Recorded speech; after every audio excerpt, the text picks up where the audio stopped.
ذرا تصور کریں کہ کسی کمپنی کا ایک بہت ہی زبردست تیز رفتار اور کئی زبانیں بولنے والا آرٹیفیشل انٹیلیجنس اسسٹنٹ کام کر رہا ہے۔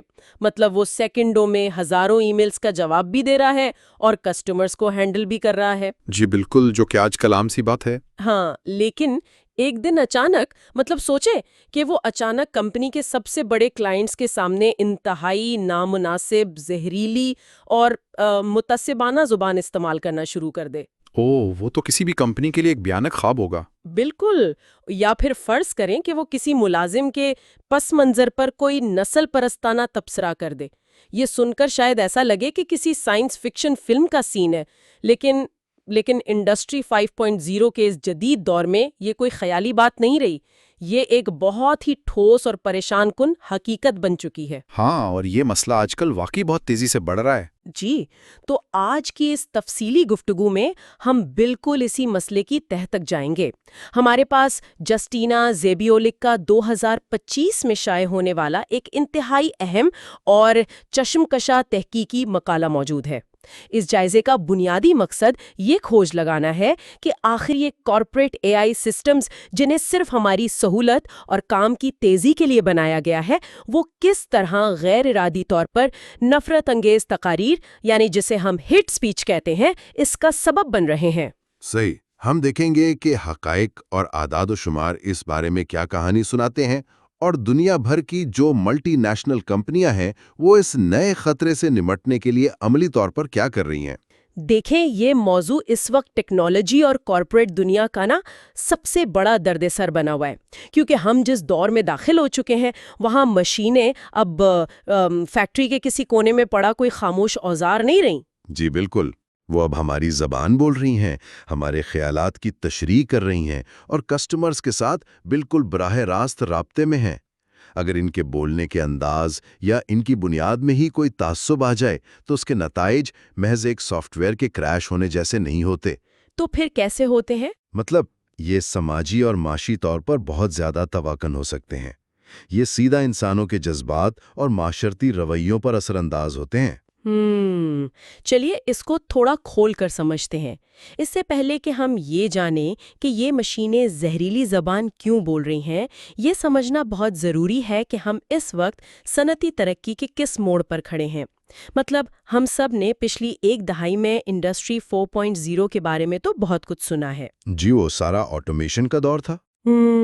بالکل، اس کا سارا زور اسی بات پر تھا کہ چیزوں کو آٹومیٹ کیسے کیا جائے، مطلب انسانوں کو ہٹا کر مشینوں کو خودکار کیسے بنایا جائے۔ لیکن اس مقالے کے مطابق اب دنیا انڈسٹری 5.0 کی طرف جا چکی ہے، تو میں یہ سوچ رہی تھی کہ یہ نیا دور پچھلے دور سے مختلف کیسے ہے؟ فرق بہت ہی بنیادی ہے۔ دیکھیں، انڈسٹری 4.0 دراصل ایک انتہائی مشینی سوچ تھی۔ اس کا مقصد صرف فیکٹریوں کو سمارٹ بنانا تھا، جہاں سینسرز اور ڈیٹا کی مدد سے کام ہو۔ یعنی انسانوں کی اتنی ضرورت نہیں تھی۔ بالکل، وہاں انسان کی اہمیت کم ہوتی جا رہی تھی۔ لیکن انڈسٹری 5.0 نے اس سوچ کو بالکل الٹ دیا ہے۔ اس کا بنیادی فلسفہ یہ ہے کہ انسان کو نظام سے باہر نکالنے کے بجائے اسے دوبارہ مرکز میں لایا جائے۔ اچھا۔ جی، یہ انسانوں اور ذہین مشینوں کے درمیان ایک باقاعدہ تعاون، معاشرتی پائیداری اور خاص طور پر اخلاقیات پر زور دیتا ہے۔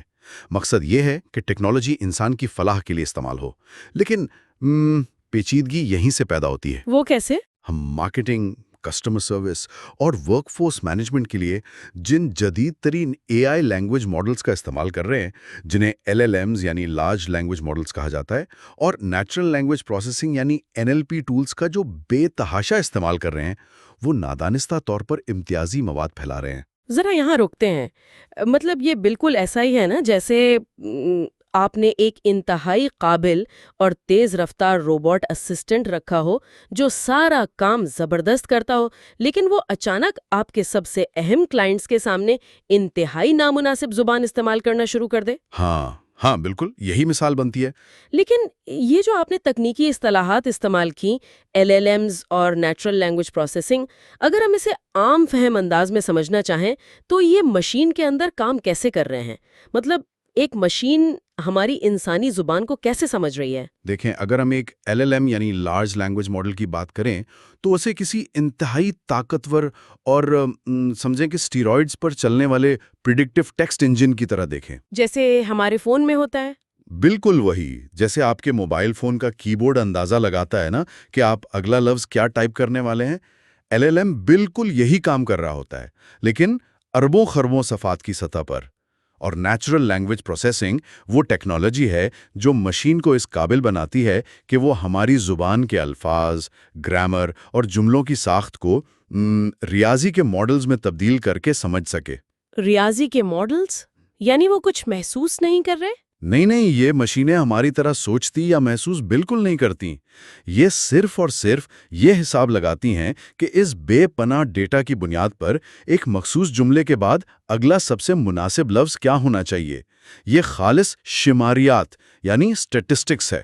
اوہ، تو اس کا مطلب ہے کہ یہ کچھ سوچ نہیں رہے، صرف شماریات اور ریاضی کے بلبوتے پر تکے لگا رہے ہیں، گو کہ وہ تکے بہت ہی ایڈوانسڈ ہیں۔ لیکن پھر یہ اتنا بڑا مسئلہ کیوں بن گیا ہے؟ ایک ریاضی کا ماڈل کسی کمپنی کے لیے اتنا بڑا خطرہ کیسے بن سکتا ہے؟ اگر ہم اس کو بڑے تناظر میں دیکھیں نا، جب یہ ماڈلز کارپوریٹ کلچر کا حصہ بنتے ہیں اور کوئی متعصبانہ بات کہہ دیتے ہیں تو یہ صرف پبلک ریلیشنز یا وقتی بدنامی کا مسئلہ نہیں رہتا۔ مقالے میں بہت واضح کیا گیا ہے کہ یہ دراصل تنظیم کے اندر موجود ورک پلیس کلچر کو براہ راست آلودہ کرتا ہے۔ یعنی ملازمین پر اثر پڑتا ہے؟ جی بالکل۔ فرض کریں ایک کمپنی کا انٹرنل HR چیٹ باٹ ترقی کے مواقع کے حوالے سے خواتین ملازمین کو مختلف یا امتیازی جوابات دے رہا ہو۔ ارے باپ رے، یہ تو بہت سنجیدہ مسئلہ ہو جائے گا۔ بہت زیادہ۔ اس سے ملازمین کی ذہنی صحت پر انتہائی منفی اثر پڑتا ہے، ان کا کمپنی پر سے اعتماد ٹوٹتا ہے، اور سب سے بڑھ کر یہ کمپنیوں کے لیے ریگولیٹری قواعد و ضوابط کی پاسداری میں ایک بہت بڑا قانونی خطرہ بن جاتا ہے۔ آج کل قوانین اس بات پر بہت سخت ہیں۔ یہیں سے میرے ذہن میں ایک بہت گہرا سوال ابھرتا ہے۔ اگر یہ صرف ایک ریاضی کا ماڈل ہے اور وہ صرف ڈیٹا کی بنیاد پر اگلے لفظ کی پیشین گوئی کر رہا ہے، تو پھر اس کے اندر یہ نفرت، تعصب اور نسل پرستی آ کہاں سے رہی ہے؟ ظاہر ہے کسی پروگرامر نے تو بیٹھ کر اسے گالیاں یا تعصب نہیں سکھایا ہوگا۔ ہاں، تحقیق بالکل یہی بتاتی ہے کہ AI ماڈلز کسی خلا میں چیزیں نہیں سیکھتے۔ ان کی ٹریننگ جن بے پناہ بڑے ڈیٹا سیٹس پر ہوتی ہے، وہ سارا ڈیٹا، وہ سارے الفاظ ہم انسانوں نے ہی تو تخلیق کیے ہیں۔ اچھا، یعنی انٹرنیٹ کا سارا مواد؟ بالکل۔ اس ڈیٹا میں انٹرنیٹ پر موجود دہائیوں کے مضامین، کتابیں، بلاگز اور سب سے خطرناک چیز سوشل میڈیا کے فورمز پر ہونے والی غیر سینسر شدہ گفتگو شامل ہوتی ہے۔ ہماری انسانی سوسائٹی میں پہلے سے ہی بے شمار تعصبات موجود ہیں۔ صحیح۔ وہ سب خاموشی سے اس ٹریننگ ڈیٹا کا حصہ بن جاتے ہیں۔ مشین کو صحیح یا غلط کی کوئی تمیز نہیں ہے، وہ تو بس اس کچرے کو پروسیس کرتی ہے، پیٹرن بناتی ہے، اور جب اس سے سوال کیا جاتا ہے تو وہی سیکھے ہوئے تعصبات اگل دیتی ہے۔ کچرا ہمیں واپس لوٹا رہا ہے، تو کیا ہم یہ نہیں کہہ سکتے کہ AI بذات خود نفرت پیدا نہیں کر رہا، بلکہ وہ محض ایک ڈیجیٹل آئینہ ہے، مطلب جو ہماری ہی انسانی سوسائٹی کی بدصورت حقیقتوں کو ہمارے سامنے پیش کر رہا ہے؟ تو پھر ہم سافٹ ویئر کو ٹھیک کرنے کے پیچھے کیوں بھاگ رہے ہیں؟ کیا ہمیں انسانوں کو نہیں ٹھیک کرنا چاہیے؟ واہ، یہ ایک بہت زبردست فلسفیانہ نقطہ اٹھایا ہے آپ نے۔ نظریاتی حد تک آپ کی بات بالکل درست ہے کہ مسئلہ انسانیت کے اندر موجود ہے، لیکن عملی طور پر کوئی بھی کارپوریٹ ادارہ اس بات کا انتظار نہیں کر سکتا کہ پہلے پوری انسانی سوسائٹی تہذیب یافتہ ہو جائے اور پھر ہم اپنا کسٹمر سروس چیٹ باٹ لانچ کریں۔ بات تو آپ کی بھی صحیح ہے، بزنس تو چلانا ہے۔ بالکل۔ کمپنیوں کو آج اسی وقت محفوظ ٹیکنالوجی درکار ہے، اور یہاں معاملہ صرف انجانے میں سیکھے گئے تعصب کا بھی نہیں ہے۔ مقالے میں ایک اور انتہائی تشویشناک خطرے کا ذکر ہے، جسے ایڈورسریل اٹیکس یا مخالفانہ حملے کہا جاتا ہے۔